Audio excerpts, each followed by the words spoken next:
Conditional formatting is one of my favorite functions available in Excel.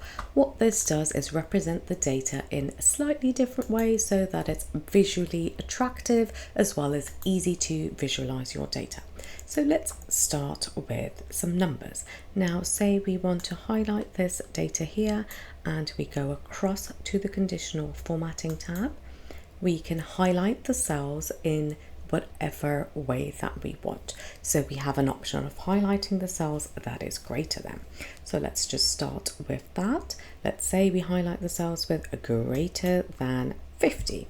Now automatically Excel does detect what you may or may not be looking for. So it gives you some pre-formatted options over here.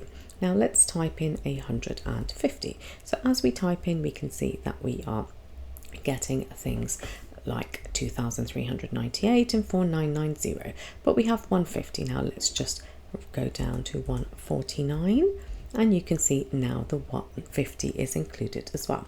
You have the options of clicking onto the pre-formatted options once again, or if you want you can go across to custom format and you can have things like strike throughs, whatever format you need to have. You can even make it into a border, you can fill it with a color, and you can just type in different ways of doing it. So there you go, we have a pre-formatted conditional formatting right here. Now let's just go to Control Z to remove the formatting. We're going to try something else. This time we're going to try a color graded. So we can go down to color scales. Let's click onto that, and now you have pre-formatting, once again a color gradient that indicates lowest to the highest, and if you go across you can have a highest to a lowest, and you have different color scales as well here. Now here we have icon sets which are similar. It can show you within your range what's doing well, what's not, and you can scroll through the different pre-formatted options as well right here. So as you can see, you have plenty of options to choose. You have star ratings and you have blocks here too. You have the little graphs that are showing you right here. You could also go to data bars.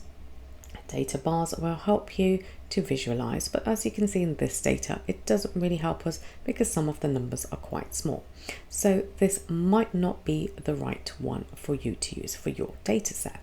Now you could also go to the top 10 items. You can go to the top 10% of items, below, above, and you have plenty of rules here that you want to use. And now let's go across to data that is text. So once we look at numbers, that is great. We can go across to text, and now let's say that we want to highlight everything that has an A in it. And in practice that might not be practical, but you'll get the logic. So let's highlight anything, a text that contains an A. So here we go, we have any text that contains an A right here. Press OK and we can simply see.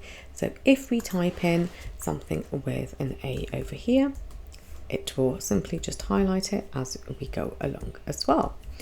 And even with the dates, you can select something and you can go across to conditional formatting. You can go to greater than, and you can type in a date that is greater than, say, let's say the 9th of October 22. So now you can see that's the only date that is highlighted from the 9th of October. While those are pre-formatted and they are something available in Excel directly, what you can also do is create your own. So highlight your text. Let's go across to conditional formatting and a new rule. Now you will be brought up with a dialog box here where you can specify anything that you want in terms of a rule. So you can go to only cells that contain a certain value or between a certain value. So let's have a look at something between 10 and 30. We can just type that in and we can see that there's no format set. So once we set a format, let's go to the fill, and can we see that There you go. So we have a formatting right there. But there are many different options. If you go onto the rules, you can do a cell that contains top and bottom ranked values, a formula. You can even use a formula to see if something is true. Okay, that brings us to the end of conditional formatting, and let's move on